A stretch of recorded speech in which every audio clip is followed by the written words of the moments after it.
தப்பு கிடையாது. தன்னோட சக சிறை ஊழியர் இருக்கிறாரு, அவர் வழியா முதலாளிக்கு சொல்லி அனுப்புறாருன்னு சொன்னா அது நீங்க செய்யலாம், நான் சொல்லலாம், யாரும் செய்யலாமே. அப்படித்தானே உலக காரியங்கள் இயங்கிக்கிட்டு இருக்கிறது. அல்லாட்ட துவா ஒன்று தனியா செய்யணும். மனிதர்கள் வழியாக தகவல் சொல்லி அனுப்புவது நுபுவத்துக்கு எந்த விதமான இடைஞ்சலும் கிடையாது, யாரும் அதை செய்யலாம். இது விமர்சிக்கிறக்கூடியது அல்லங்கிறது விளங்கிக்கணும். இது ஒன்னாயிருச்சா. இதுக்கப்புறம் என்ன ஆகுதுன்னு கேட்டா, இப்படி ரொம்ப நாள் போச்சு, பல வருஷங்கள் ஒரு பிலாசினி, பல வருடங்கள் பில் சொன்னாலேயே வந்து ஒரு 10க்கு உட்பட்ட வருஷங்களுக்கு சொல்லுவாங்க, 9 வரைக்கும் அது வரும்.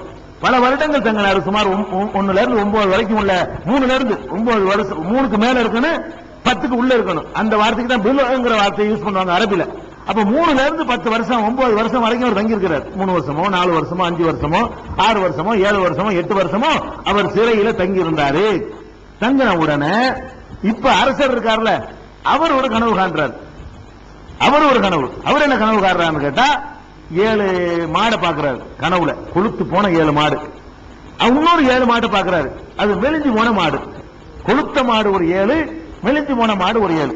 கொளுத்த மாடு 7 என்ன செய்யுதுன்னு கேட்டா, மெலிஞ்சு போன மாடு 7 போய் கொளுத்த மாடை திங்குது. மாடுலாம் திங்காது, மாட்டை திங்காது, கனவு தானே. அவர் கனவுல என்ன காண்றாருன்னு கேட்டா, மெலிஞ்சு போன மாடு வந்து கொளுத்த மாற்றி கனவு வந்தாலும் பரவாயில்லை, கொளுத்து போன மாடு வெறும் மெலிஞ்சு போனது திண்டா பரவாயில்லைன்னு சொல்லலாம். எப்படி நடக்குதுன்னு கேட்டா, மெலிஞ்ச மாடு என்ன செய்யுதுன்னு கேட்டா, கொளுத்த மாட்டை போய் சாப்பிடுது. இது என்னடா ஒரு வித்தியாசமான கனவா இருக்குது, என்ன ஒண்ணு விளங்கலைன்னு சொல்லிட்டு அங்க கனவுக்கு விளக்கம் சொல்லிட்டு இருப்பாங்க, அவங்க எல்லாம் கூப்பிட்டு கேட்கிறாரு, என்னப்பா அப்படி கண்டேன், இதுதான் கனவு கிடையாது, உங்களுக்கு பிரேமே, உங்களுக்கு இதுக்கு நான் விளக்கம் கிடையாது, இதெல்லாம் சொல்ல இயலாது எங்களுக்கு. அரசருக்கு சொல்ல மாட்டாங்க, மாட்டிக்குவாங்க. நம்ம உள்ள ஏமாத்துவாங்க தவிர அரசர்கள் கனவு கண்டாங்கன்னு வைங்க, சொன்னபடி நடக்கிறத தலையை செய்வாங்க. அந்த காலத்துல எல்லாம், அந்த காலத்துல என்ன கேட்டா, மன்னருக்கு கனவு விளக்கம் சொல்லி அதன்படி நடக்கலன்னு வைங்க, உசுரோடு இருக்க இயலாது. அதுக்காக மன்னர்கள் கனவு கண்டாங்கன்னு சொன்னா இது கனவு இல்லைங்க, இது வேற ஏதோ விஷயம் அப்படின்னு தப்பிச்சுக்குவாங்க.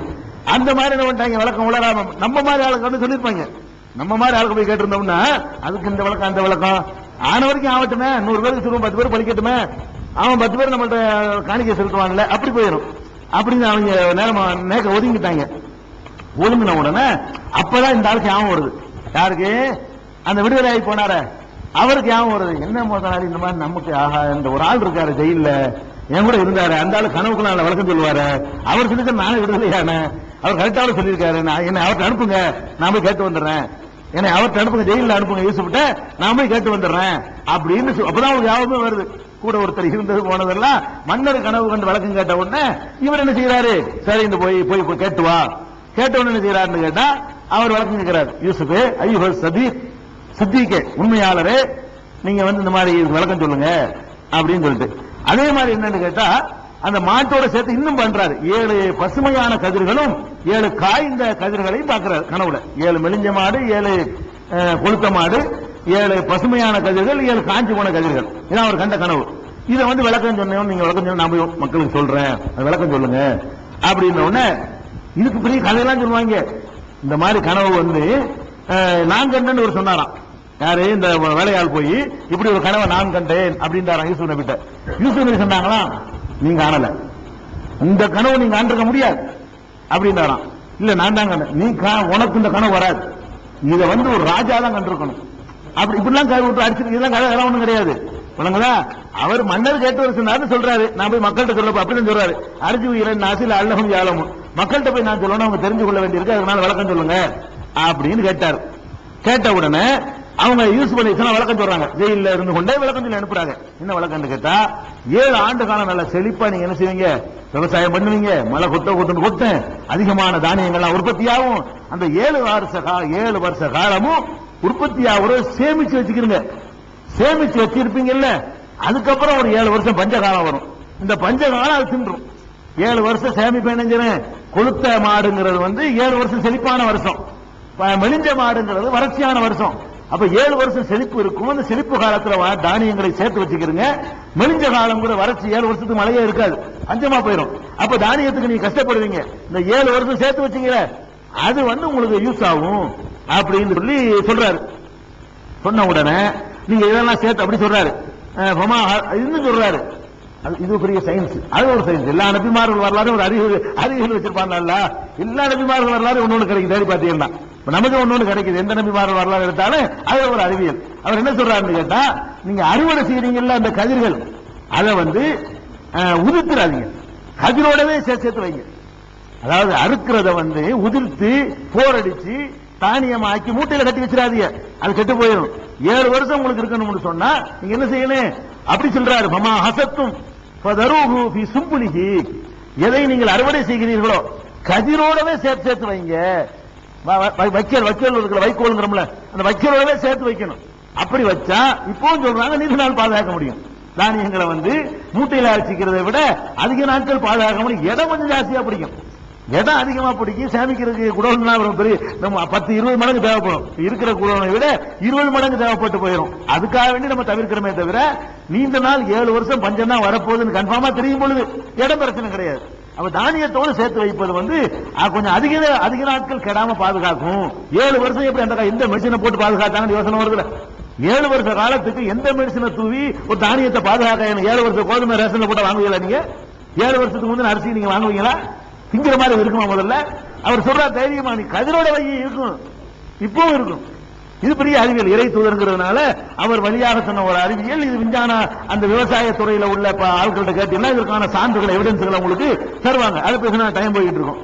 அதுக்கப்புறம் என்ன ஆகுறாருன்னு கேட்டா பிறகு 7 வருஷம் அந்த பஞ்சகாலம் முடிஞ்ச உடனே செழிப்பாயிரும் அப்படின்னு போய் சொன்ன உடனே இவர் போய் விளக்கத்தை சொல்றாரு. சொன்ன உடனே என்ன செய்யறாருன்னு கேட்டா அந்த ஆளை கூட்டிட்டு வா, அவர் கூட்டிட்டு வந்துட்டாரு. ஆள் அங்க கொண்டு வாங்க அப்படின்னு சொன்ன உடனே யூசுப் கிட்ட என்ன ஒரு அழகான விளக்கம் சொல்லியிருக்காருல, எவனுக்கும் தெரியல ஒரு அழகான விளக்கம் சொல்றாரு, ஓரளவு நம்புற மாதிரி இருக்குதுன்னு சொல்லிட்டு அவரை கூட்டிட்டு வாங்க அப்படின்னு மன்னர் இப்பதான் சொல்றாரு. மன்னர் சொன்ன உடனே அவரு என்ன செய்யறாருன்னா தூதர் அனுப்பி விடுறாரு. மன்னர் சொல்லிட்டாரு ஒரே பேச்சா, வர முடியாது, அந்த அந்த மேட்ரு என்னன்னு எனக்கு தெரியணும். பொம்பளைங்க மேட்ரு குற்றம் சுமத்திருக்கிறீல்ல, அது என்னன்னு எனக்கு தெரியணும். அதோட இறுதியில் அரப்பிக்க நான் வரமாட்டேன், உன்னுடைய எஜமான்ட்ட போய் சொல்லு, மாபாலு நிசுவத்தில் எல்லாத்தி கத்தான ஐதிய உன்ன தங்களுக்கு கைகளை வெட்டி கொண்டார்களே அந்த பொம்பளைங்களுடைய மேட்ரு என்ன, அது எதனால வெட்டிக்கிட்டாங்க நாங்க போய் கேளு, அவங்க விஷயத்தை சொல்லுவாங்க. என் மேல தப்பா யாரு மேல தப்பு, அந்த பொம்பளைங்க சாட்சியா இருக்கிறாங்க, அதை போய் கேட்க சொல்லு, அவருடைய சூழ்ச்சியின் இறைவன் நன்றாக அறிந்து வைத்திருக்கிறார் அப்படின்னு சொல்லி வர மறுத்துட்டார். இதுதான் ரசூல் ஸல்லல்லாஹு அலைஹி வஸல்லம் பாராட்டினாங்க. ஏற்கனவே சொன்னோம்ல, இந்த ஆளு நிலையில் நான் இருந்தா நான் போயிருப்பேன். இத்தனை வருஷம் ஜெயில இருந்துட்டு வாழ்ந்துட்டு வாய்ப்பு வரும்போது குற்றவாளி இல்லைன்னு தான் வெளியே வருவேன். குற்றம் செஞ்சுட்டு வர முடியாது, குற்றவாளி நிரூபிச்சுட்டு தான் வருவேன். பல வருஷங்கள் 9 வருஷம் 8 வருஷம் இருந்திருக்காரு. இவ்வளவு நாட்கள் ஜெயில இருந்த பிறகு ஒரு வாய்ப்பு கிடைச்சா அதெல்லாம் முடியாது, வர முடியாது அப்படி சொல்லிட்டார். நான் அந்த இடத்தில் இருந்தால் அஜப்து தாய் என்கிறாங்க ரசூல் ஸல்லல்லாஹு அலைஹி வஸல்லம், நான் உடனே போயிருப்பேன், உடனே ரிலீஸ் ஆயிருப்பேன், அவர் நிரூபிக்காம வரமாட்டேன்ட்டார். அப்புறம் அந்த ஆள் போய் சொன்ன உடனே அப்பதான் மன்னருக்கு மேற்று போய் இந்த மன்னர் கொண்டாட்டிலேன்னு விளங்கிருங்க. மன்னர் கூப்பிட்டு விசாரிக்கிறார். மா கத்துப்பு கொன்ன இது ராவத்துன்ன யூசுப நப்சிகி, யூசுப நீங்க தப்பா அழைத்தீங்களே, அப்ப நடந்த செய்தி என்ன அப்படின்னு மன்னர் கேட்கிறாரு. அப்ப எல்லா பொம்பளைங்களும் சொல்றாங்க ஹாசல் இல்லா, அந்த கையை அறுத்துக்கிட்டாங்களே அந்த பொம்பளைங்க தான் சாட்சி. ஏன்னு அந்த பொம்பளை சவால் விட்டுருக்கு. என்ன சவால் விட்டுருக்கு, என் சொல்ல கேட்கலன்னா இருந்தாலும் ஜெயில தள்ளுவேன் சவால் விட்டுருக்கு. 3 பேர் சாட்சியா இருக்கிறாங்க. ஒவ்வொரு பொம்பளையாக கூப்பிட்டு யார் யார் அந்த விருந்துக்கு வந்தாலே கையை விட்டு 50 பேரையும் கூட்டிட்டு வா அப்படின்ட்டாரு. கூட்டு வந்து கேட்டா ஆமா அந்த பொம்பளை தான், அந்த பொம்பளை எங்கள்கிட்ட சொல்லியிருக்கு, நல்ல மனுஷன், என் சொல்லி கேட்க மாட்டாங்களா அந்த ஆளு, ஜெயில அடைக்க போறேன்னு சொல்லியிருக்கு, அவர் மேல எந்த தப்பும் இல்ல, மா அலிம்னா அழகி மின்சூயின், அவர்கிட்ட எந்த தீங்கு நாங்க எந்த கெட்டதையும் பார்க்கவே இல்லை, ஒரு தப்பு அந்த ஆள்கிட்ட இல்ல, நாங்க கண்ணால பார்த்தோம், அவர் ஒழுங்கிதான் போனாரு, இந்த மாதிரியான ஒரு பார்வையோ தப்பான ஒரு எண்ணம் அவர்கிட்ட இருக்கல அப்படின்ன உடனே அப்பதான் அந்த அசீஸுடைய மனைவி சொல்லுது, கால திம்ராத்துல் அசீஸ் அல் ஆன ஹஸ் ஹசல் ஹக்கு, இப்ப உண்மை வெளிப்பட்டுருக்கு, நான் மறைக்க முடியாது, சரிதான் அவர் குற்றமற்றவர் தான், நான் தான் தப்பு செஞ்சுட்டேன், ஆனா ராவத்துவன் நப்சிகி, நான் தான் அவரை நான் தப்பா இழுத்துட்டேன், ஒய்னஹுல் அமின சாதிக்கு அவர் தான் உண்மை சொல்றாருன்னு சொல்லி இத்தனை பொம்பளையும் சாட்சி சொன்ன பிறகு அந்த பொம்பளை என்ன பண்ணிருச்சு, தான் செய்த தவறு என்று ஒத்துக்கிறச்சுன்னு வருது. இதுல கூட என்ன வருதுன்னு கேட்டா, இந்த ஒரு 50வது ஆயத்திலையும் 51வது ஆயத்தையும் எடுத்து பாத்தீங்கன்னா அவர் மன்னர்னு வருது, மன்னர் விசாரிக்கிறாரு. இந்த பொம்பளை பற்றி வரும்போது மன்னருடைய மனைவின்னு வரல, இம்ராத்துல் அசீஸ் தான் வருது. இவர் அசீஸ் என்பவருடைய மனைவி, யூசுப் நபி பின்னாடி மந்திரி ஆயிருவாங்க, கல்வி மந்திரி ஆகும், நிதி மந்திரி ஆகுவாங்க, யூசுப் நபி உணவு மந்திரியா, அப்படி ஆகும் பொழுது அவருக்கு சொல்ற பேச்சு அசீஸ் தான் வரும். அசீஸ் என்று சொன்னா ஒரு கண்ணியமிக்கவர், ஒரு முக்கியமான இலாக்காவை நிர்வகிக்கிறவர் அர்த்தம். அவருடைய மனைவி தான் இந்த பொம்பளையை தவிர மன்னர் தனியா இருக்கிறாரு, மன்னர் தான் விசாரிச்சுட்டு இருக்கிறாரு. அங்க ராஜாவே அவர் தான் நினைச்ச கதை எழுதி வச்சுக்கிறாங்க. இந்த பொம்பளையுடைய கணவர் இருக்கிறாரு, அவர் தான் ராஜா, அவர் ராஜா கிடையாது, ஒரு முக்கிய பிரமுகர், அவர் ஒரு நிர்வாகி, ஒரு அதிகாரியா இருக்கிறார் அவர். இதுக்கப்புறம் என்ன ஆச்சுன்னு கேட்டா, இது நடந்து போச்சா, அதுக்கப்புறம் விசாரிச்சு தெரிஞ்ச உடனே நீ நிரபராதின்னு சொன்ன பிறகு வெளியே வர்றாரு. நிரபராதின்னு கன்ஃபார்ம் ஆன பிறகு ஓகே இப்ப நான் வர்றேன் வெளியே அப்படின்னு சொல்லிட்டு வெளியே வந்துடுறாரு. வெளியே வந்த உடனே அப்ப அந்த மன்னர் என்ன சொல்றாருன்னு கேட்டா, நான் வந்து அவரை என்னுடைய பர்சனல் செக்ரட்டரியா நான் வச்சுக்க போறேன், அவரை கூப்பிடுங்க, என்ன கூட்டு வாங்க அப்படின்னு சொன்ன உடனே கூட்டு வர்றாரு. வந்த உடனே அவர் சொல்றாரு, பேசி பார்த்த உடனே நல்ல அறிவு இருக்குது, திறமை இருக்குது, நீ நம்ம இடத்துல நீ நம்பிக்கையானவரா இருந்துக்க. அப்ப யூசுப் அலைஹிஸ்ஸலாம் கேட்கிறாங்க, இஜ்அல்னி அலா ஹஸாயினில் அர்தி, இந்த பூமியுடைய அந்த கருவூலம் இருக்குல்ல, ஹசானா நிதி கருவூலம், அதனுடைய பொறுப்பாளியா என்ன நியமிங்க. இன்னி ஹபீலுன் அலீம், நான் நன்கு பேணக்கூடியவன், இந்த விஷயங்களை நன்கு அறிந்தவன், நான் ஏன் அந்த பொறுப்பை ஒப்படைங்க. இந்த 7 வருஷ பஞ்சம், 7 வருஷ வறுமை, 7 வருஷ செழிப்பு எல்லாத்தையும் நான் சமாளிச்சு காட்டுறேன், எனக்கு அந்த திறமை இருக்குது, என்கிட்ட அந்த பொறுப்பை கொடுங்க அப்படின்னு சொல்லி கேட்டாரு. உடனே அவருக்கு இப்படித்தான் நாம் வந்து யூசுஃபுக்கு வந்து ஒரு வசதி வாய்ப்பை ஏற்படுத்தி கொடுப்போம் என்று அல்லாஹ் சொல்லி காட்டுறான். இது என்ன வழங்குதுன்னு கேட்டா 2-3 விஷயம் வழங்குது. ஒன்னு, யூசுப் நபி அவர்கள் வந்து ஒரு இன்னொரு ஆட்சி நடக்கக்கூடிய ஒரு நாட்டில் ஒரு மந்திரி பதவி கேட்டு வாங்கியிருக்கிறார். யூசுப் நபி கேட்டிருக்காரு.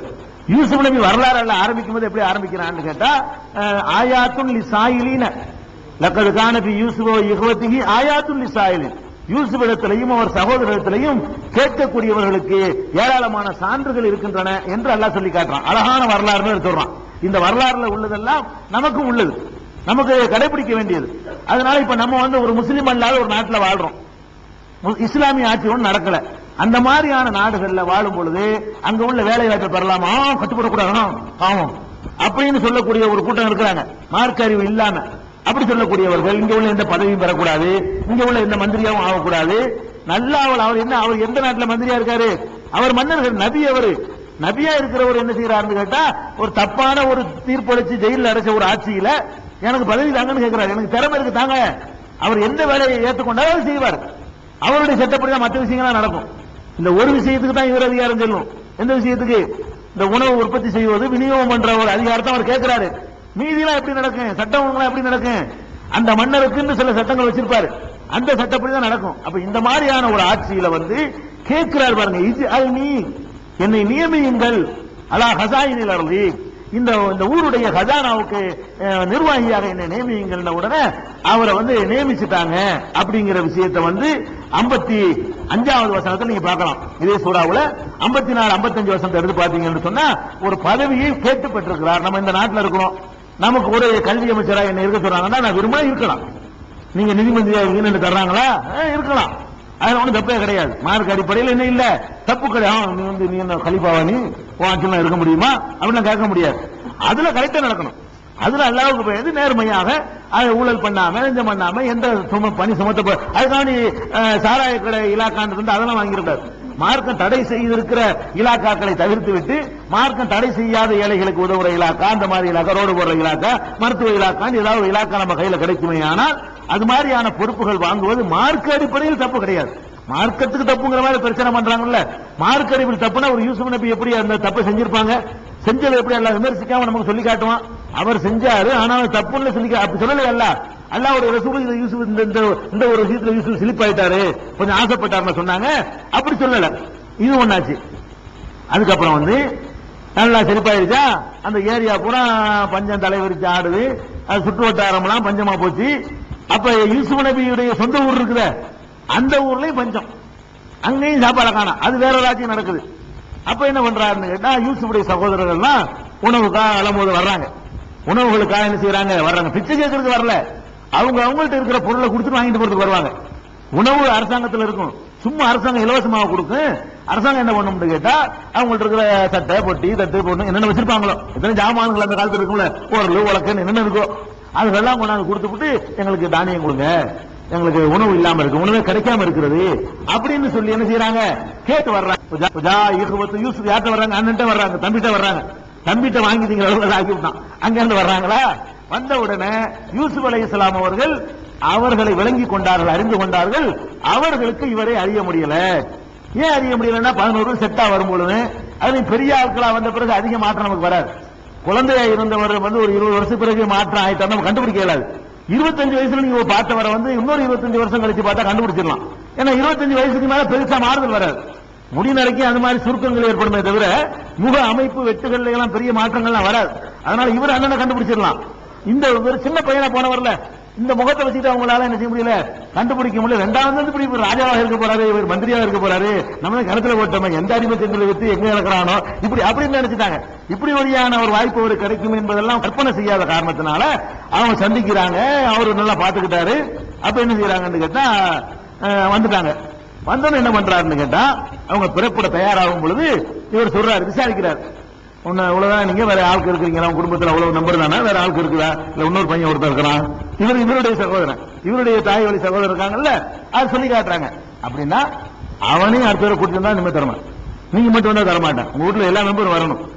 அந்த தம்பியை பாக்குறதுக்காக வேண்டி, அந்த தம்பி வந்து இந்த சரித்திரத்தை சேர்ந்த ஆள் கிடையாது. அதனால என்ன செய்யறாருன்னு கேட்டா உங்களுடைய அந்த சகோதரர், இன்னொரு சகோதரர் இருக்காருல்ல, அவனையும் என்கிட்ட கொண்டு வாங்க, வந்தீங்கன்னா தான் நான் நிறைய தருவேன், இல்லைன்னா அடுத்த தடவை உங்களுக்கு உணவு கிடையாது, ரேஷன் கிடையாது அப்படின்னு சொன்ன உடனே அவங்க நாங்க வந்து அவன் தகப்பனாட்ட பேசுறோம்னு சொன்னாங்கன்னு இது 59வது வசனத்துல இருக்குது. அதுக்கப்புறம் வந்து திரும்பி போறாங்கல்ல, போகும்போது என்ன பண்றாங்க யூசுப் நபி, இவங்க என்னென்னலாம் கொண்டு வந்தாங்களோ பொருள்கள் எல்லாம் கொண்டு வந்திருப்பாங்கல்ல, கொடுத்த அரிசி வாங்கணும், கொடுத்தான கோதுமை வாங்கணும், அவங்க என்ன பொருளை வந்து அந்த பண்ட மாற்றுக்காக கொண்டு வந்தார்களோ, மூலவாய் கொண்டு வந்திருப்பாங்க, அந்த கோடை காலத்துல என்ன உற்பத்தி ஆகுமோ அந்த மாதிரி பொருளை கொண்டு வந்திருப்பாங்க இல்லையா, அதை வந்து என்ன செய்யறாங்கன்னா திருப்பி அவங்க மூட்டையில வச்சிருக்க சொல்லிட்டாங்க. தெரியாது அவங்களுக்கு கொடுக்க வேண்டிய தானியத்தையும் கொடுத்துட்டு அவங்க என்னத்தை கொண்டாந்து கொடுத்தாங்களோ அதை ரிட்டர்ன் பண்ணிருங்க, தெரியாம ரிட்டர்ன் பண்ணிருங்க யூசுப் சொல்றாங்க. ரிட்டர்ன் பண்றாங்க, அரசாங்கத்தை எடுத்து சொந்தக்காரன் கொடுத்துருன்னு அர்த்தம் இல்ல. அதை சொல்லும்போது என்ன சொல்றாருன்னு கேட்டா, கொடுத்தோம்னா வாப்பா நல்ல ஆளு தகப்பனாரு திருப்பி தரத்துக்கு வருவாங்க, அண்ணமாரோட பார்க்க விரும்புறாரு, கொஞ்சம் கூட இந்த சில்மி சமத்தை இல்ல, திருப்பி அவங்களை வர வைக்கிறாருந்தா அவங்க கொண்டு வந்த சாமான் நம்ம திருப்பி வச்சு விட்டுருணும், திருப்பி வச்சா வரட்டு வந்தாலும் என்னடா இது உணவையும் வாங்கிட்டு கொண்டு போன சாமான இப்படி கொண்டு வந்து என்னடா பிராடு பண்ணிட்டீங்க அப்படின்னு சொல்லி தகப்பனார் விரட்டி விட்டுருவாருங்கிற தைரியத்துலதான் அந்த வார்த்தையை சொல்றாரு. இவர் அரசாங்கத்தை சொத்தை எடுத்து பிள்ளைகளுக்கு கொடுத்துட்டாரு நினைச்சாதீங்க, நம்ம இப்படி பண்ணலாம் போல இருக்கு, நம்ம என்ன செய்யலாம், எல்லாத்துக்கும் காசு வாங்கிட்டு நம்ம சொந்தக்காரங்க வந்த மட்டும் ஃப்ரீயா கொடுத்துடலாம் நினைச்சிட கூடாது. அவர் திருப்பி ஜாமான கொடுக்கும்போது என்ன சொல்லி கொடுக்கிறாருன்னு கேட்டா, அல்லஹும் யரிஃபூனஹா இதன் கலபு இலாகலியும் அல்லஹும் யர்ஜுன், ஊருக்கு திரும்பி போன பிறகு அதை என்ன செய்வாங்க, அதை வந்து பார்ப்பார்கள், பார்த்து விட்டு திருப்பி கொண்டு வந்து தருவார்கள், அதனால திருப்பி வச்சிருங்க, நாளைக்கு திருப்பி வந்து நமக்கு கொண்டு வந்து தீர்வாங்க, அதனால ஜாமானோட அவங்க கொண்டு வந்த பண்ட மாற்று பொருள்களை திருப்பி கொடுத்து விடுங்க. போயிட்டாங்களா, போய் என்ன செய்யறாங்க, எல்லாத்தையும் சொல்றாங்க, அந்த மாதிரி அந்த பையனை கூட்டிட்டு வர சொல்றாங்க, அப்பதான் தர்றேங்கிறாங்க அப்படின்னு சொன்ன உடனே அவர் சொல்லிட்டாரு, ஏற்கனவே ஒரு ஆளு நம்புறது பத்தாதா, இந்த பையனை நம்ப சொல்லியா, அவனைய ஏற்கனவே பையனை கொண்டு காலி பண்ணி விட்டீங்க, நான் நம்ப மாட்டேன் அப்படிங்கிறாரு. அதுக்கப்புறம் வந்து மூட்டையை திறந்து பார்த்தா அது இருக்கு, கொண்டு போன அப்படியே இருக்கு. அவங்களை என்ன காரியம் என்ன பண்ண, நீங்க வந்து அப்படி கொண்டு வந்து ஏமாத்திட்டு வந்தீங்களா அப்படின்னு அந்த சொல்றாங்க, யாபானா மாணவுகை, எங்க தந்தையை நாங்கள் வந்து ஒரு அநியாயம் பண்ணல, ஆதி ருத்தத்து இலைனா இது வந்து எங்களுக்கு தெரியாம திருப்பி வந்திருக்குது, எப்படி வந்து எங்களுக்கு தெரியல, எங்களை திருப்பி அனுப்புங்க, நாங்க போய் மறுபடியும் ஜாமான் வாங்கிட்டு இன்னும் கொஞ்சம் அதிகமா வாங்கிட்டு வர்றோம், இந்த பையனையும் சேர்த்து எங்களோட அனுப்புங்க, ஒரு ஆபத்தும் இல்லாம பாதுகாப்புன்னு சொல்லிட்டு திருப்பி திருப்பி வற்புறுத்துறாங்க. அவர் என்ன பண்றாரு, அல்லாஹ் மேல ஆணையிட்டு இந்த பையனுக்கு ஒரு கேடு வராதுன்னு சத்தியம் பண்ணி தந்தீங்கன்னா அவனை அனுப்புற அப்படின்னு சொல்லி கேட்கிறாரு. அதுல இப்ப அனுப்புறதுக்கு இன்னொரு விஷயம் இருக்குது, இப்ப அந்த பையனா இல்ல அவரு, அதாவது இப்ப வந்து இது நடந்து ஒரு ஆட்சி ஆகி எத்தனை வருஷம் ஆயிருக்கு, அவர் ஒரு 10-15 வயசுல போனாரு, ஒரு 25 வயசுல அந்த பொம்பளை சில்மிஸ் அது ஒரு 10 வருஷம் ஆச்சு, ஜெயில ஒரு 10 வருஷம் ஆச்சு, 20 வருஷம், அவரோட தம்பி எப்படிதான் 25 ஆளி பண்ண தான் இருப்பாரு, அப்படிலாம் ஒண்ணு சின்ன பையனை தள்ளுற மாதிரி தள்ள இயலாது. அதையும் யோசிக்கணும், சின்ன பையனா இருந்தா விட்டுருக்க மாட்டாரு, இந்த பையன் இந்த தம்பிக்காரரும் ஒரு இளைஞரா இருப்பாரு, இளமை பருவத்தான், அதனால தைரியமா சரி கூட்டி வேண்டா போங்க அப்படின்னு சொல்லிட்டு அவங்க அக்ரிமெண்ட் பண்ணி கூட்டிட்டு வர்றாங்க. கூட்டி வரும்போது என்ன செய்யறாருன்னா ஒரு செய்தி சொல்லி அனுப்புறாரு. என்ன செய்தி சொல்லி அனுப்புறாருன்னா, போறீங்கல்ல அந்த ஊருக்குள்ள நுழையும் போது மொத்தமா ஒரு வாசல்ல நுழைஞ்சிடாதீங்க, பல வாசல் வழியா நுழைங்க, எல்லாருமா சேர்ந்து 12 பேரும் 1 டசன் பேர் 11+1 1 டசன் போய் நுழைஞ்சிடக்கூடாது, மொத்தமா ஒரு வாசல்ல நுழைஞ்சிடாதீங்க, பல வாசல் வழியா போங்க அப்படின்னு சொன்னாரு. நல்லா சொல்றான், இப்படி சொல்லிட்டு அல்லாவே சொல்றான், இவர் என்னத்தை நினைச்சுக்கிட்டு சொன்னாரோ அது நடக்கல, இதனால ஒரு பயனும் இல்ல, பல வாசல்ல போறதுனாலயோ ஒரு வாசல்ல போறதுனாலயோ எந்த ஒரு நன்மையும் கிடையாது. அவர் யாருக்கும் என்னமோ ஒரு பெரிய தத்துவம் நினைச்சு செஞ்சு விட்டாரு, அதனால எந்த ஒரு பாயுதாவும் இல்லைன்னு நல்லா சொல்லி காட்டுற. அப்படி சொல்றான்னு கேட்டா, ஒதுகுழுவின் அபுவாபின் முத்தபர்ரிகா, பல வாசல் வழியாக நுழையுங்கள், ஒமாகுனான்கும் மினல்லாஹி மின் ஷைஇன், உங்களுக்கு அல்லாஹ்விடமிருந்து எனக்கு எந்த உதவியும் செஞ்சிட முடியாது அப்படின்னு சொல்லிட்டு அல்லாஹ் சொல்லி காட்டுறான். சொல்லி காட்டின உடனே என்ன ஆச்சுன்னு கேட்டா, ஒரு ஆளை பிடிச்சி வச்சுக்கிட்டாங்க தம்பிய, மீதி பேர்லாம் போன்று அந்த நிப்பாட்ட விட்டாங்க. இதெல்லாம் பார்க்கும்போது இவர் என்னத்துக்கு சொல்லி அனுப்பினாரு, அதை என்னத்துக்கு சொல்லி அனுப்பினாராம் வியாக்கியானம் கொடுக்குறவங்க சொல்றாங்க, கந்திஷ்டி பற்றும் என்ன பண்ணாங்க, 12 பேர் மொத்தமா போனா மொத்தமா வர்றாங்க அப்படிங்கிறது தான் அவர் சொன்னாரு. அது அவர் நினைச்ச மாதிரி நடக்கல அப்படிங்கிற மாதிரி வியாக்கியானம் கொடுக்குறாங்க. ஆனா கந்திஷ்டிலாம் அதுல வரல. அவர் என்னமோ நினைச்சுக்கிட்டு என்ன சொல்றாரு, யாக்கூப் நபி என்ன நினைச்சாருன்னு சொல்லவே இல்லை. அல்ல என்ன சொல்றான்னு கேட்டா, மொத்தமா நீங்க போயிடாதீங்கப்பா, எல்லாரும் இந்த வாசல் வழியா ஒரு ஆள் போங்க, தனித்தனியா போங்க. ஒரு குடும்பத்துக்காரங்க 3 பேர் வந்துட்டாங்களே கூட நினைக்கலாம். யூசுப் நபி சொந்தக்காரங்க தெரிஞ்சு போயிடப்பட மேலே சொந்தக்காரங்களுக்கு அள்ளி கொடுக்குறாரு கூட சொல்லி போடலாம். அதனால நீங்க தனித்தனியா போங்க, என்ன நினைச்சு சொன்னாரோ தெரியல. இது கந்திஷ்டிக்கு ஒரு பயந்து தான் சொன்னாருன்னு சொல்லி வியாக்கியானம் கொடுக்குறாங்க. அப்படி வியாக்கியானம் பண்ணக்கூடியதற்கு எந்த ஒரு ஹதீஸும் இதுக்கு ஆதாரமா கிடையாது. அவர் என்னமோ ஒரு நோக்கத்துல சொன்னாருன்னு மட்டும் தான் விளக்கணும். இல்லாத ஒண்ணுக்கு நம்ம நினைச்சு கூட திணிக்க முடியாது. அதுக்கப்புறம் போன உடனே அந்த அந்த அந்த ஒரு சகோதரர் இருக்காரு, அந்த தாய் அம்மா வழி சகோதரர், அவரை மட்டும் தனியா கூப்பிட்டு பேசுறாரு யூசுப். அந்த பையனை முதல்ல வர சொல்லுங்க, ஒருத்தரையா கூப்பிட்டு பேசுற மாதிரி அந்த பையனை தனியா கூப்பிட்டு பேசி என்ன செய்யறாரு, நான் தான் யூசுப் உங்க அண்ணன், பயப்படாத, நான் ஒரு செட்டிங் பண்ணி உன்னை இங்க வச்சுக்கிற போறேன், அதனால நீ நினைஞ்சுக்க, நீ பேசாம நடிச்சுக்க, காட்டிக்கிற வேணாம் அப்படின்னு தனியா கூப்பிட்டு போலா தபத்தை யூசுபிமா காணும் யாமலும், இவங்க செய்யறதுனால நீ வந்து மனம் தளர்ந்துடாத, உன் மேல இப்ப பழி சுமத்த போறேன், உன்னையும் நாங்க வச்சுக்கிறோம் இப்ப, அதனால இந்த முன்னாடி விஷயத்தை சொல்லிவிடுறாரு. சொல்லிட்டு என்ன செய்யறாருன்னு கேட்டா, அவர்கள் புறப்படுவதற்கு தயாரான பொழுது இந்த அளக்கக்கூடிய அளவு பாத்திரம் இருக்குல்ல, அளந்து போடக்கூடிய பாத்திரம், கால் லிட்டரு கோலை படின்னு சொல்லுவாங்க இல்லையா, அந்த பாத்திரத்தை என்ன பண்ணிடுறாங்கன்னு கேட்டா இவரு மூட்டைக்குள்ள வச்சிடறாங்க. தானியத்தை அளந்து போடுற மாதிரி போட்டு அந்த பாத்திரத்தை அளக்கக்கூடிய அந்த அளவு பாத்திரத்தை இந்த இவர் யூசுஃபுடைய சகோதரருக்கு, அது பேர்லாம் கிடையாது, புண்ணியாமின் அப்படிலாம் சொல்லுவாங்க, ஹதீஸ்ல அப்படிலாம் வரல, ஒரு சகோதரருக்கு வேண்டியதான், நம்பர் 12வது சகோதரன் வச்சுக்க வேண்டியதான். 12வது சகோதரர் இருக்காரு பாருங்க, இந்த 12வது சகோதரருடைய மூட்டைக்குள்ள அதை வச்சிடுறாங்க. வச்சு சொல்லிதான் யூசுப் நபி சொல்லி செட்டிங் பண்ணி, நீங்க அளந்துட்டு அவர் மூட்டையில சேர்த்து வச்சிருங்க, திருட்டு பட்டம் கட்டி ஆளை பிடிச்சி வச்சுக்கிறேன், என் தம்பியை நான் என்னோட வச்சுக்கிற விரும்புறேன், அதனால இந்த திருட்டு பட்டம் கட்டினா அவர்கிட்ட ஆல்ரெடி சொல்லி சம்மதம் வாங்கியாச்சு, நீங்க ஒரு ஆள் மேல தந்திரம் பண்ணி திருட்டு பட்டம் கட்டிடக்கூடாது, அவர்கிட்ட சம்மதம் வாங்கிட்டு இந்த மாதிரி செய்ய போறேன், அவர் எஸ் பிரபலம் செய்யறாரு, அதனால அதுக்கு இது குற்றமாகாது, நீங்க இந்த மாதிரி ஒரு ஆள் மேல பழி சுமத்திடக்கூடாது, அப்ப அவர்கிட்ட சொல்லிட்டு செஞ்சதுனால இது குற்றம் வராது. சொன்ன உடனே கூப்பிடுறாங்க, திருட்டு போயிடுவாங்க வாங்கடா, எல்லாம் கிளம்புறோட கூப்பிடுறாங்க, திருட்டு போயிடுவாங்க வாங்க, நாங்க திருடங்களா, நாங்க ஜாமான் வாங்க, என்ன திருடங்கிற ஏட்டு மூட்டையில அவரு எல்லாம் சோதனை பண்ணி பார்த்தா கடைசியில இவர்கிட்ட இருக்குது, அதான் வச்சுட்டாங்கல்ல. அப்ப என்ன பண்றான், அந்த பையன் திருடிட்டான், இந்த பையன் இப்ப திருடி இருக்கான், திருடு என்ன செய்யறது, அதுல என்ன செய்யறாங்கன்னு கேட்டா, யூசுப் யாக்கூப் நபி இருக்காங்கல்ல, அவங்க இருக்கிற அது ஒரு நாடு, இது எகிப்து இன்னொரு நாடு. அப்ப என்ன பண்றாரு கேட்கிறாரு யூசுப் நபி, உங்க நாட்டுல இந்த மாதிரி ஆட்களுக்கு என்ன தண்டனை கொடுப்பீங்க அப்படின்னு கேட்கிறாரு. ஏன்னா அவங்க நாட்டுல என்ன கொடுப்பாங்கன்னு இவருக்கு தெரியும், அங்க உள்ளதான இவரு அந்த தண்டனை என்னன்னு தெரியும். என்ன தண்டனை கொடுப்பீங்க, திருடிட்டாங்க நாங்க பிடிச்சி வச்சுக்கிறோம், திருடிட்டான்னு வைங்களேன், திருடு நாளை பிடிச்சி வச்சுக்கிறது தான் தண்டனை அப்படிங்கிறாங்க. ஆனால் யூசுப் நபி இருக்கிற நாடு இருக்குற இந்த நாட்டுல அந்த சட்டம் கிடையாது. திருடுனா வேற ஏதாவது கொள்றது, அடிக்கிறது, கையை வெட்டுற, காலை வெட்டுற, ஏதோ ஒன்று இருந்திருக்கு மேல இருக்கு. அப்ப என்ன பண்றாருன்னா, நம்ம நாட்டு சட்டத்தை அமல்படுத்த கூடாது, அதே நேரத்தில் நம்ம தம்பியும் எடுத்துக்கிறேன்னு, அதுக்கு என்ன செய்யலாம்னு கேட்டு பந்து அங்க தள்ளி விட்டுறாரு. உங்க நாட்டுல என்ன செய்வீங்க, திருநா பிடிச்சி வச்சுக்கிறோம், அதையே அமல்படுத்திக்கிறோமே, உங்க நாட்டுல அப்படித்தானே செய்வீங்க, அதனால இந்த பையன் திருட்டுறதுனால நாம அந்த பையன் நாங்க பிடிச்சி வச்சுக்கிறோம், நீங்க போங்க அப்படின்னு சொல்லி திருப்பி அனுப்பிடுறாரு. திருப்பி அனுப்பின பிறகு என்ன நடந்துச்சுங்கிறதா இன்ஷா அல்லாஹ் அது கொஞ்சம் விரிவான வரலாறு இருக்கிறது, அதை நாளை இது இன்ஷா அல்லாஹ் என்ன செய்வோம், விரிவா பார்த்துட்டு இன்னொரு நபியுடைய வரலாறு போயிடலாம் இன்ஷா அல்லாஹ். அஸ்ஸலாமு அலைக்கும்.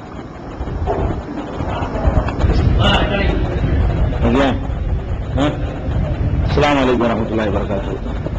الحمد لله نحمده ونستعينه ونستغفره ونؤمن به ونتوكل عليه ونعوذ بالله من شرور أنفسنا ومن سيئات أعمالنا من يهده الله فلا مضل له ومن يضلل فلا هادي له وأشهد أن لا إله إلا الله وحده لا شريك له وأشهد أن محمدا عبده ورسوله أما بعد.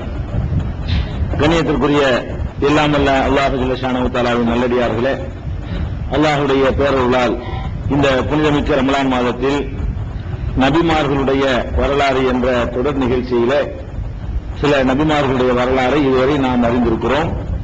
மேலும் சில நபிமார்களுடைய வரலாறை அறிந்து கொள்ளவிருக்கிறோம். நேற்றைய தினம் யூசுப் அலைஹிஸ்ஸலாத்து வஸ்ஸலாம் அவர்களுடைய வரலாற்றில் ஒரு பகுதியை அறிந்திருக்கிறோம். அவர்களுடைய வரலாற்றில் எஞ்சியவற்றை இன்றைக்கு பார்க்க இருக்கிறோம். அதற்கு முன்னால் முக்கியமான யூசுப் அலைஹிஸ்ஸலாத்தினுடைய வரலாறு நாங்க சொல்லுகிறோம். யூசுப் அலைஹிஸ்ஸலாமுடைய அந்த அவங்க ஒரு ஆட்சி பொறுப்பை அவங்க ஒரு மந்திரியாக ஆன பிறகு அந்த சகோதரர்கள் எல்லாம் வர்றாங்க. இரண்டாம் முறை வருகிறார்கள் இல்லையா? இரண்டாம் முறை வரும் பொழுது தம்பியோட வர்றாங்க, இன்னொரு சகோதரோட வர்றாங்க. பிடித்து வைத்துக் கொள்கிறார். இந்த பிடித்து வைத்துக் கொள்ளக்கூடிய நேரத்தில் என்ன பண்றாரு? ஒரு தந்திரத்தை கையாண்டாருன்னு பார்த்தோம். என்ன தந்திரம்? அளவு பாத்திரத்தை எடுத்து அவருடைய பொதியில வைத்துவிட்டு பிறகு அதை திருடர்கள் பட்டம் சுமத்தி அதை அவரை கைப்பிடிச்சு இது திருடனை பிடிச்சு வச்சுக்கிறதா சட்டம் அப்படின்னு பெற்றுக்கொண்டார் என்பதை பார்த்தோம். இதுல இன்னொரு முக்கியமான ஒரு அம்சம் இருக்கிறது இந்த சம்பவத்தில். என்ன சம்பவம் கேட்டா அதுல சொல்லி காட்டுறாங்க, அல்லாஹ்வே சொல்லி காட்டுறான். எப்படி சொல்றான்னு கேட்டா மாக்கான லியகுத அகாஹு ஃபீ தீனில் மல்கி. என்ன அல்லாஹ் சொல்லி காட்டுறான்னா ஃபபதஅ பிஅவ்யதிஹிம் கப்ல பிஆய் அஹிஹி. மற்ற சகோதரர்களுடைய இந்த சகோதரருடைய அந்த பொதியை சோதிப்பதற்கு முன்னால் மற்ற 11 பேருடைய பொதிகளையும் மூட்டைகளையும் சோதிக்கிறார்கள். பிறகு சும்மஸ்தகரஜஹா மின் பிஆய் அஹிஹி. பிறகு அந்த சகோதரர் இருக்கார்ல அவருடைய பொதியிலிருந்து அந்த அளவு பாத்திரத்தை எடுக்கிறார் என்று சொல்லிட்டு அல்லாஹ் சொல்றான், கதாலிக்க கிதுனால யூசுஃபுக்கு இப்படித்தான் நம்ம தந்திரத்தை கற்றுக் கொடுத்தோம், யூசுஃபுக்கு நம்ம இப்படித்தான் ஒரு சூழ்ச்சியை கற்றுக் கொடுத்தோம் அப்படின்னு சொல்லிட்டு அதுக்கப்புறம் அல்லாஹ் சொல்லி காட்டுறான், மாக்கான லியகுத அகாஹு ஃபீ தீனில் மல்கி.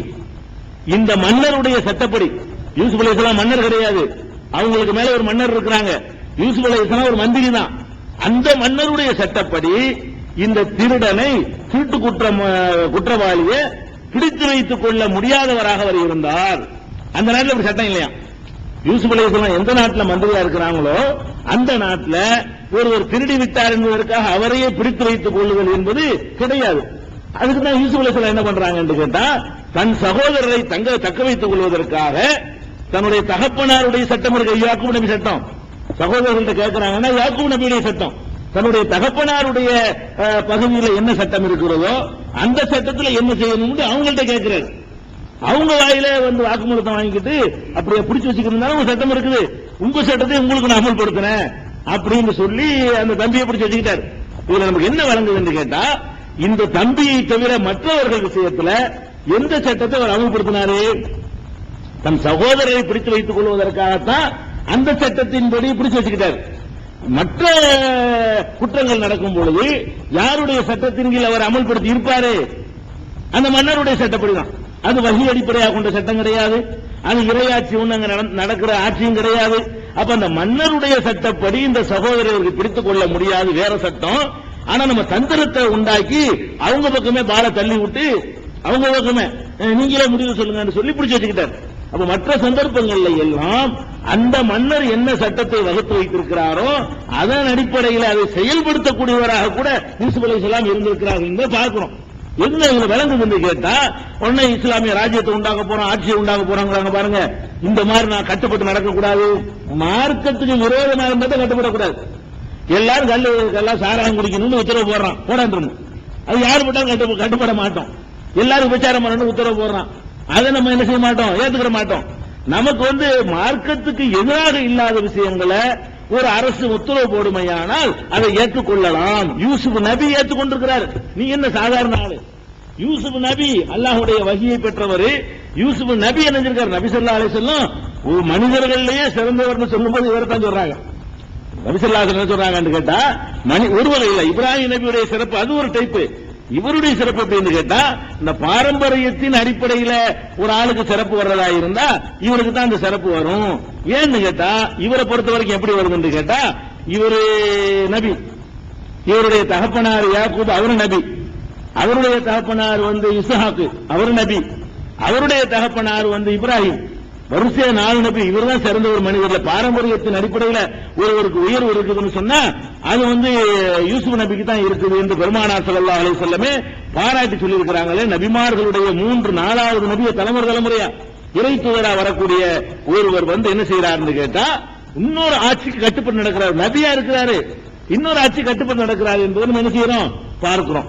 இன்னொன்னையும் கவனிக்க வேண்டியிருக்கிறது, நபிமார்கள் அனுப்பப்படுவது ஆட்சி நிலைநாட்டுவதற்கு தான் அனுப்பப்படுவார்கள் சொல்லுவாங்க, பிரச்சாரம் பண்ணுவாங்க. நபிமார்கள் அதுக்கு அனுப்பப்படுறதே கிடையாது. எத்தனை நபிமார்கள் ஆட்சி பண்ணாங்க?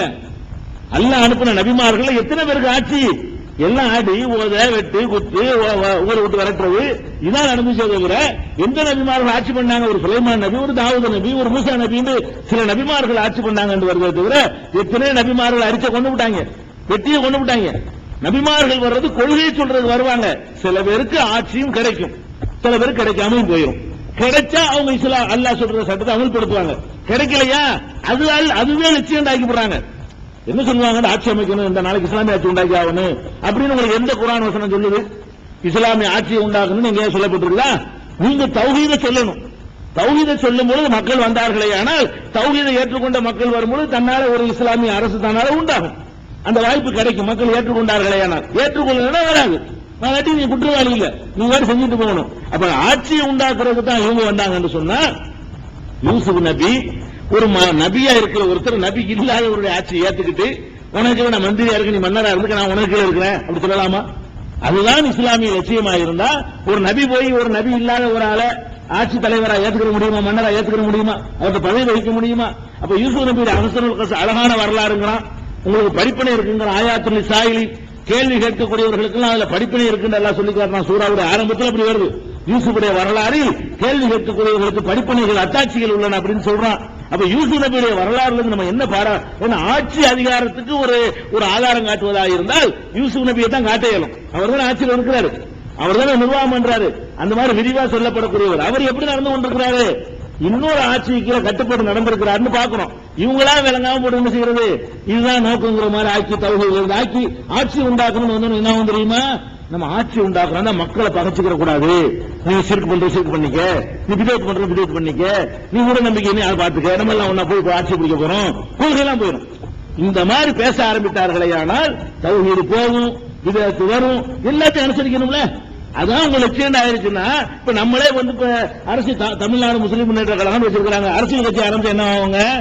ஓட்டு பொறுக்கிறக்கான்னு கும்பிடுவாங்க, இப்பெல்லாம் காட்டுவாங்க, எல்லாம் வருமா இல்லையா?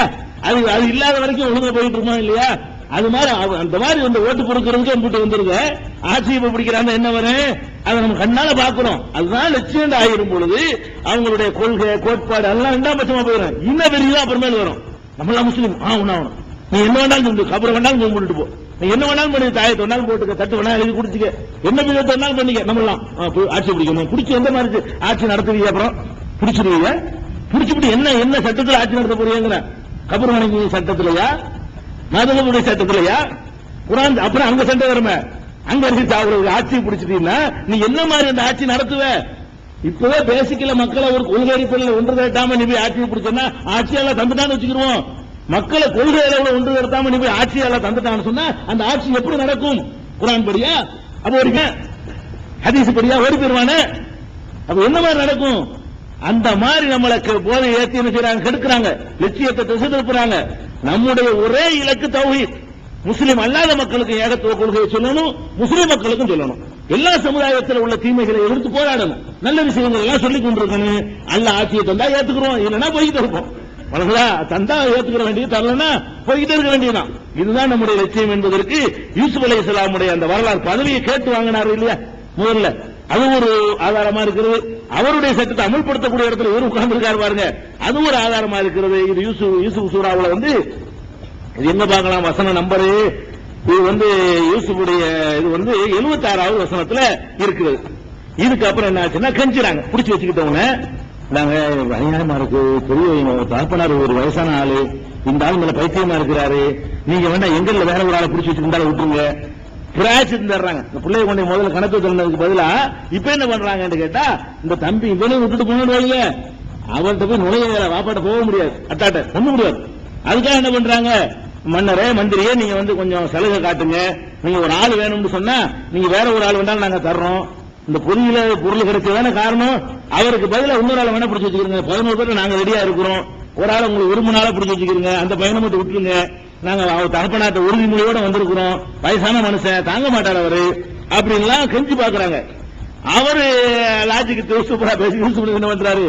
யாருடைய பொதியில நாங்க எடுத்தோமோ அவரை விட்டுட்டு வேற ஆளை பிடிப்போமோ, தப்பு செய்யாத ஆள் பிடிப்போமோ, அப்படியே நியாயமாது அப்படிலாம் நாங்க செய்ய மாட்டோம். யாரு பொதியில அந்த அளவு பாத்திரம் கிடைச்சிச்சோ அவரை தான் பிடிக்குவோமே தவிர சம்பந்தம் இல்லாதவர் நாங்க ஏன் பிடிக்கிறோம் அப்படின்னு சொல்லி அவரு பிடிவாதமா சொல்லிட்டாரு.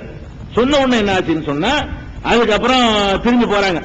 திரும்பி போகும் பொழுது மூத்தவர் இருக்கிறார்ல, கபீர் ஹுண்டவர், அதுல மூத்தவர், 11 பேர்ல மூத்தவர், அவர் சொல்லிட்டாரு நான் வரவே மாட்டேன். ஏன்னா மூத்தவர் தான் பொதுவாக இப்போ அக்ரிமெண்ட் உறுதிமொழி கொடுப்பாங்க. 11 பேர் சேர்ந்து ஒரு பேசுறா இருந்தா கூட யார் பேச்சுவார்த்தை நடத்திருப்பா? தகப்பனார்ட்ட மூத்தவர் தானே பேசியிருப்பாரு. எங்களை நம்பி விடுங்க, நாங்க ஒன்னா சேர்த்துருவோம், எந்த சேதம் இல்லாம உங்க பிள்ளை கொண்டாந்து ஒப்படைப்போம். இப்ப ஒன்னா எங்க வாப்பாட்ட நான் சொல்லிட்டேன், இப்ப போய் சொன்னா நம்ப மாட்டார். அவர் ஏற்கனவே ஒரு போய் சொல்லி இருக்கிறோம்.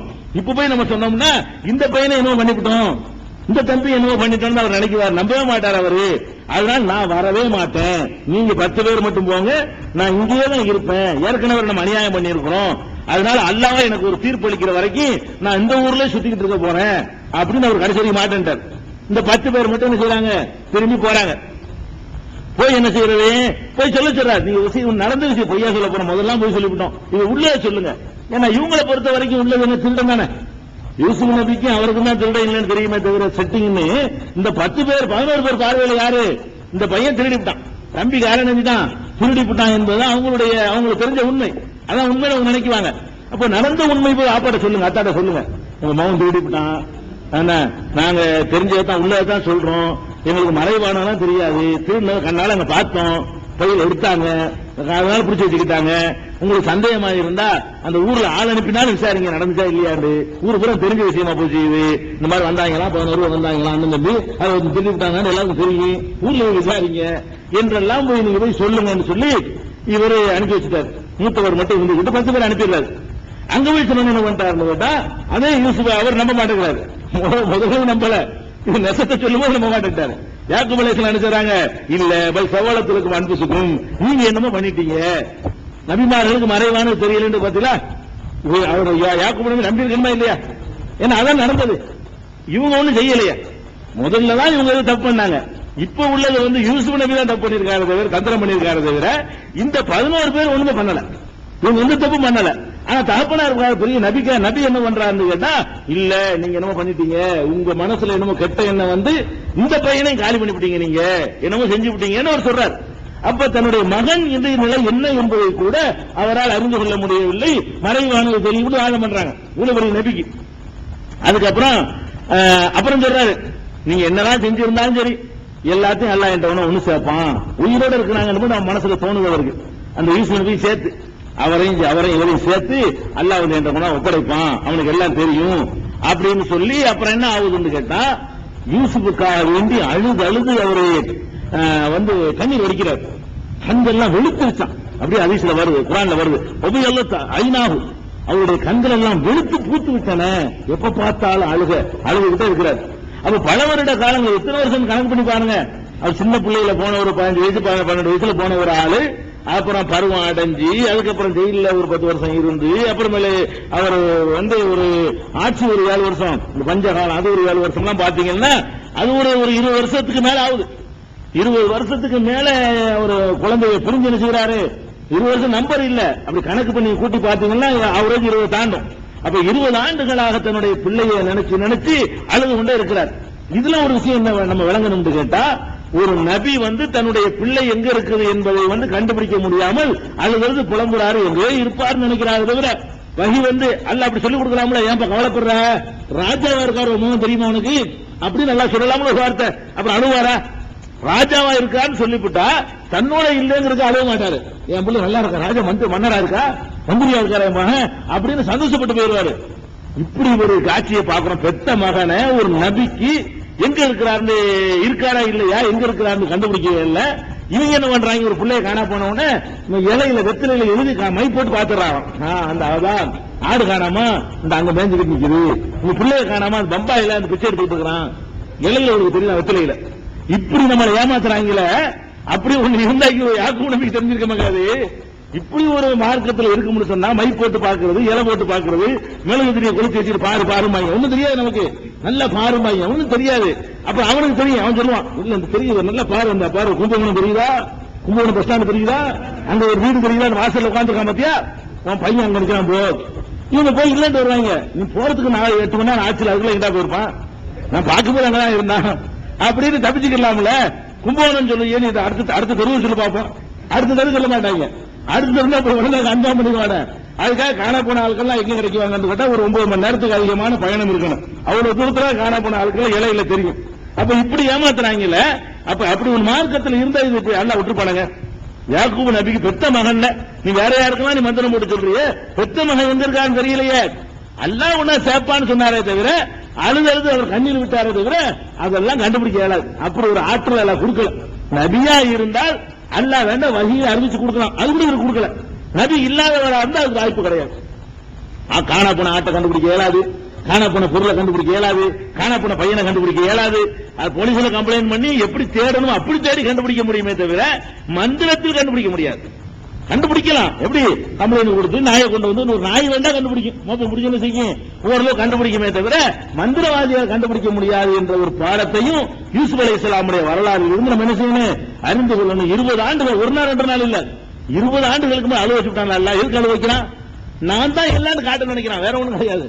நான் தான் எல்லாம், நான் நினைச்சு செய்வேன்.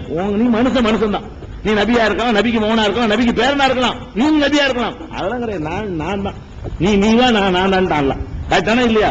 அப்ப அழுது அவர் என்ன பண்றாரு, அது பண்றாரு. எந்த அளவுக்கு அழுகுறாருன்னு கேட்டா, பசங்க எல்லாம் திட்டுறாங்க, அழுது செத்து போயிருவ இருக்கு, அழுது அப்படி கேட்கிறாங்க.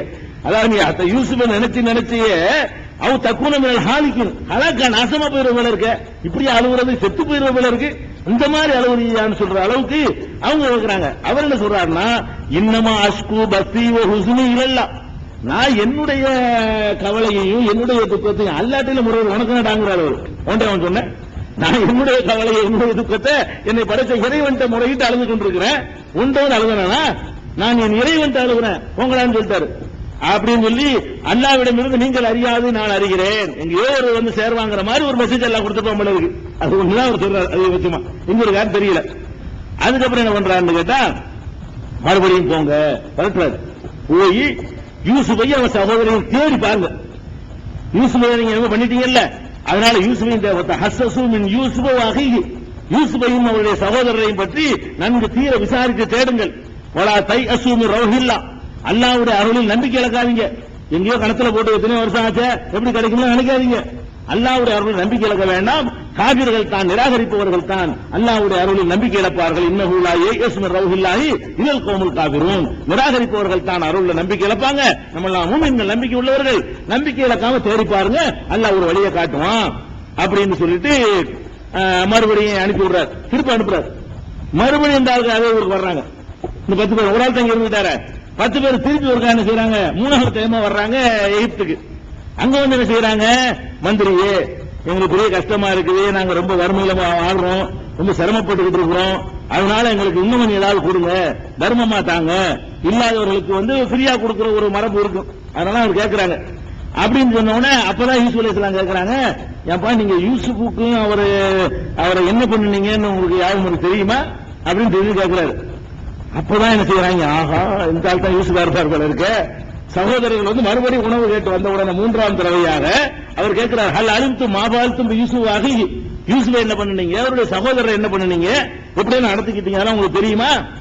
அன்தும் ஜாஹிலூன், நீங்க அப்ப அறியாதவர்களா இருந்தீங்க, அதையும் சொல்லிக்கிற குற்றம் சுமத்தாம நீங்க அறியாதவர்களா இருக்கும்போது இப்படி பண்ணுனீங்களே அது யாவும் இருக்குதான்னு கேட்கிறாரு. இப்படி எல்லாம் கேட்டா அலங்கிடலாமே, இவங்க பார்ட்டி விழான்னு கரெக்டா கண்டுபிடிச்சிடலாம்ல.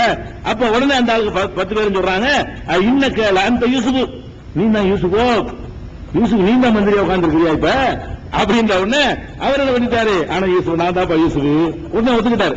வா ஹாதாஹி, இது என் சகோதரன், எங்க 2 பேரும் தான் நீங்க அநியாயம் பண்ணீங்க, அல்லாஹ் எங்களுக்கு வந்து அருள் புரிஞ்சுட்டான், யாரு இறைவனை அஞ்சி பொறுத்துக் கொள்கிறாரோ அத்தகைய கூலியை வந்து அல்லாஹ் வீணாக்க மாட்டான், அல்லாஹ் எங்களுக்கு நல்ல நிலையில ஆக்கிட்டான், நாங்க பொறுத்து கொண்டோம், எந்த வஞ்சந்திக்கு நாங்க நினைக்கல, வஞ்சந்திக்கு நினைச்சா நீங்க வசமா வந்து மாட்டு உள்ள பிடிச்சி வச்சுக்கலாம்ல, 11 பேர் ஏற்கனவே முதல்ல வரும்போது பிடிச்சி உள்ள வருவீங்க தான் இந்த மாதிரி ஆக்கணுவீங்க அப்படின்னு ஜெயில அடைச்சிருக்கலாமா இல்லையா, அந்த மாதிரிலாம் நான் செய்யல, நான் அப்படிப்பட்ட ஆள் இல்ல அப்படின்னு சொன்ன உடனே அவங்க சொல்றாங்க, இப்பதான் ஒத்துக்கிட்டாங்க, அல்லாஹ் மேல ஆணையாக எங்களை விட அல்லாஹ் உங்களை தேர்ந்தெடுத்துக் கொண்டான், தல்லாஹி லகத் ஆஸரக்கல்லாஹு அலைனா, எங்களை விட அல்லாஹ் உங்களை தேர்வு செஞ்சுட்டான், இன்குன்னாலா லகாத்தியின், நாங்க தான் தப்பு செஞ்சுட்டோம், எங்க மேலதான் குற்றம் அப்படின்ற உடனே அவர் சொல்றாரு, லா தஸ்ரீப அலைக்கும் யௌம், இன்றைக்கு உங்களுக்கு எதிராக எந்த பழிவாங்கும் நடவடிக்கையும் இல்லை, நீங்க பயப்படவே வேண்டியில்லை, நான் ஆட்சியில் இருக்கேன், அதிகாரத்தில் இருக்கிறேன், என் நாட்டை நீங்க வசமா மாட்டிக்கிட்டீங்க, பழிவாங்க நினைக்கிறீங்களா, அதெல்லாம் ஒண்ணுமே கிடையாது, எந்த பழிவாங்குதலும் எதிர் நடவடிக்கையும் உங்களுக்கு எதிராக இல்லை, யக்ஃபிருல்லாஹு லக்கும், அல்லாஹ் உங்களை மன்னிக்கட்டும், நான் மன்னிச்சதுனால அல்லாஹ் மனித ஹக்கு வந்து அல்லாஹ் மனுஷ மன்னிச்சா அல்லாஹ் மன்னிச்சிருவானே, நானே மன்னித்து விட்ட காரணத்தினால அல்லாஹ் உங்களை மன்னிக்குவான், அவன் அர்ஹமுர் ராஹிமீன், கருணையாளர்களுக்கு எல்லாம் கருணையாளனா இருக்கான் அப்படின்னு சொல்லிட்டு உடனே ஒத்துக்கிட்டார். இதெல்லாம் அவருடைய எங்கேயோ போயிட்டார். யூசுப் அலைஹிஸ்ஸலாம் அவருக்கு இழைத்த அந்த கொடுமைக்கு, அவர் கொடுத்த பாட்டுக்கு பல வருஷங்களாக அவரை சின்ன பிள்ளைல இருந்து அரிசி மண்டல விட்டு நோம்பு பண்ணிருப்பாங்களா இல்லையா, பிடிக்காத ஆள இப்படி எல்லாம் பண்ணதெல்லாம் மறந்துட்டு இவ்வளவு பெரிய ஸ்டேஜ்ல உயர்ந்த பழி வாங்குற இடத்துல வரும்பொழுது அவர் வந்து அதை மன்னிச்சார் பாருங்க. கொஞ்சம் கூட ஒரு காழ்ப்புணர்ச்சி இல்லாம இது நம்ம படித்துக் கொள்ள வேண்டிய பாடம். இத்தனை பேர் அண்ணன் தம்பி ஜென்ம பகையா இருக்காங்க. ஒரு ஜான் இடத்துக்காக வேண்டி அண்ணன் தம்பிக்கு ஒரு ஜான் செவர் வைக்கிறதுல வர்ற சண்டை 10 தலைமுறைக்கு நீடிக்கிற காட்சியை பாக்குறோம். ஏப்பா ஒரு ஜான் இடம் தானே யாராவது ஒருத்தர் விட்டுட்டு போக கூடாதா? அண்ணன் எடுத்தா தம்பி விட்டுக்கோ, தம்பி நானும் யாரோ ஒருத்தர் இறங்கி வாங்கலப்பா, என்ன இல்ல கட்டிட்டா போக போறீங்க. யூசுப் நபிக்கு பண்ண கொடுமைக்கு அவர் மன்னிக்கிறார் பாருங்க. அதான் ஆயாத்துங்க அவத்தை வந்து அத்தாட்சி இருக்கு, படிப்பின இருக்கிற வரலாறுல இதெல்லாம் ரொம்ப பெரிய மனசு வேணும். இவ்வளவு பெரிய பழி வாங்குற அவ்வளவு வாய்ப்பு இருந்தும் கூட என்ன பண்றாரு, அவர்களை அரவணைக்கிறாரு, என்னென்னமோ பண்றாரு, உதவிகள் எல்லாம் பண்றாரு. உடனே என்ன பண்றாங்க, இது சொல்லிவிட்டு என்னுடைய இந்த சட்டையை கொண்டு போங்கள், அவர் சொல்றாரு என்னுடைய சட்டையை கொண்டு போங்க, இதை கொண்டு போனீங்கன்னா என்னுடைய தகப்பனுடைய முகத்திலே அதை போடுங்கள், அவர் வந்து பார்வை உடையவராக மாறுவார். இதெல்லாம் குர்ஆன்ல உள்ளது. 93வது வசனத்தில் இருக்கிறது. ஏத்தி பசீரா, பார்வை உள்ளவராக மாறுவார். அப்புறமேல வந்து என்ன செய்யுங்க, குடும்பத்தை அம்புட்டு பேரும் கூட்டிட்டு வந்துருங்க, நீங்களும் வந்துருங்க, உங்க பொண்டாட்டிக்குள்ள எல்லாரும் கூட்டிட்டு வந்துருங்க, அவ்வளவு நான் பராமரிக்கிறேன். மன்னிக்கிறது மட்டும் இல்ல, பராமரிக்கிறேங்கிறார். நீங்களும் வந்துருங்க, வத்தூனி அகலிக்கும் அஜ்மாயின், அம்புட்டு பேரும் சேர்ந்து குடும்பங்களும் எல்லாம் வந்துடும், வாப்பாவையும் கூட்டிட்டு நீ வந்துரு, அவர் பார்வை திரும்பிடும் அப்படின்னு சொல்லி அனுப்புறாங்க. அனுப்புன உடனே அப்ப அவரு கிட்ட நெருங்கணும்னு அவருக்கு எல்லாம் அது உணர்த்தலாம். யூசுப்புடைய வாடகை வீசுகிறதுங்கிறார். வீட்டுக்குள்ள நெருங்கும் போது யூசுப்புடைய வாடகை சட்டையை கொடுத்து விடுறாருல, யூசுப்புடைய வாடகை எனக்கு வீசுகிறது அப்படின்னு சொன்ன உடனே இதை சொல்றதுனால இதுக்கு குறை சொல்லாம இருக்கீங்கப்பா, நீங்க சொன்னால் திட்டுவாங்களா இல்லையா, யூசுப் வாடகையா வீசுதான் உனக்கு மரம் கண்டு சொல்லுவாங்களா இல்லையா, அப்படி சொல்லாம இருக்கீங்க பாக்குறாரு. யூசுப்புடைய வாடகை நான் உணர்றேன், நீங்க இதை குறை சொல்லாம இருக்கணுமே, இதை எப்படி எடுத்துக்கணும்னு தெரியலையேன்னு சொல்லி தாய்ங்க கிட்ட சொல்றாரு. அதுக்கப்புறம் வந்து அந்த அவங்க சொல்றாங்க குடும்பத்தாரெல்லாம், நீ இன்னும் பழைய வழிகேட்டுல தான் இருக்கு, இன்னும் திரும்பல நீ பாப்பாட்ட அப்படி சொல்றாங்க. இதுக்கப்புறம் அந்த வந்து அந்த ஆடையை கொண்டு வந்து அவர் முகத்துல போட்ட உடனே அவர் பார்வை உடையவராக மாறினார் அப்படின்னு இருக்கு. இதெல்லாம் வந்து இறைவன் கொடுக்கிற அற்புதங்கள்ல உள்ளது. இதெல்லாம் வந்து இதை வச்சுட்டு என்ன செய்வாங்க கேட்டா, பெரியார்கள் மகான்கள் பயன்படுத்தின சட்டை இந்த மாதிரி பொருள்கள் எல்லாம் போட்டோம்னா அது நமக்கு சில பயன்களை தரும், பல விஷயங்களை அதை கொண்டு சாதிக்கலாம் அப்படிலாம் என்ன செய்வாங்க, அவரு கதையை சொல்லுவாங்க. அப்படிலாம் கிடையாது. இதே மாதிரி சட்டையை தான் ஏற்கனவே போட்டு கொண்டு வந்தாங்களே, அப்ப ஒண்ணும் செய்யலையா, ஏற்கனவே ரத்தத்தை துவைச்சி இவருக்கான சட்டையை உள்ள தள்ளிவிட்டு அவர் போட்டு சட்டை ஏற்கனவே கொண்டு வந்தாங்கல்ல, அந்த சட்டை என்ன பண்ணுச்சுன்னா ஒண்ணும் பண்ணல வழங்குதா. இது அந்த நேரத்தில் அறிவிச்சு கொடுத்துருப்பான், நபிங்கிற முறையில இந்த மாதிரி போடுங்க சரியா வந்துரு அப்படின்னு அறிவிச்சு கொடுத்துருப்பாங்க, விளங்கிக்கணும். இதுல குர்ஆன் மருத்துவம் கூட ஒண்ணு கண்டுபிடிச்சாங்க, நீங்க ஒற்றுமை கூட பார்த்திருப்பீங்க. இதை வச்சு கொண்டு அவங்க ஆய்வு பண்ணி, ஒரு முஸ்லீம் விஞ்ஞானி ஆய்வு பண்ணி, இந்த கண்புரை நோய் இருக்குல்ல, கண்புரைன்னா அந்த மங்களா பேர் அடுத்து எடுப்பாங்க, சவு மாதிரி படம் இருக்கு இல்லையா, அந்த கண்புரை நோய் ஏற்பட்டவர்களுக்கு வந்து அதுக்கு ஒரு மருந்து எதில் இருக்குன்னா, மனிதனுடைய வியர்வையில் இருந்து அந்த மருந்தை தயாரிக்க முடியும் ஒருத்தர் ஆராய்ச்சி பண்ணி, அவருக்கு அந்த ஆராய்ச்சிக்கு தூண்டுதலா இதான் இருந்துங்கிறார் அவர் சொல்றாரு. அதனால இந்த இது அற்புதமா நடந்தது. இதனால வந்து சட்டையை போட்டோம்னா அப்படி குணமெல்லாம் ஆயிராது. இதை வைத்துக் கொண்டு விஞ்ஞானி ஆய்வு பண்ணி என்ன பண்றாருன்னு கேட்டா, மனிதனுடைய வியர்வையில அந்த கண்ணுக்கு ஏதோ சம்பந்தம் இருக்குது அப்படின்னு நினைச்சு அந்த மனித வியர்வையை டெஸ்ட் பண்ணி அதுல இருந்து ஒரு மருந்து தயாரிச்சிருக்காரு. அதை போட்டோன்னு ஆபரேஷன் தேவை கிடையாது, ஒரு சொட்டு விட்டவன கண் புரை நோய் என்னங்கிறது விலகுது. இப்ப பெரிய அமெரிக்காவிலும் ஜெர்மன்ல அத்தனை நாடுகள் அந்த மருந்துக்காக வேண்டி அந்த உரிமை கேட்கறதுக்கான ஒரு செஞ்சுக்கிட்டு இருக்கிறாங்க. இதை பற்றி விரிவான ஆர்டிகல் வந்து உங்களுக்கு ஒற்றுமையில கூட அந்த பத்திரிகையில கூட அதை நம்ம எழுதி இருந்தோம். அதுல இருந்து இது ஒரு ஆய்வு, விஞ்ஞான ரீதியான ஒரு விளக்கம். ஆனா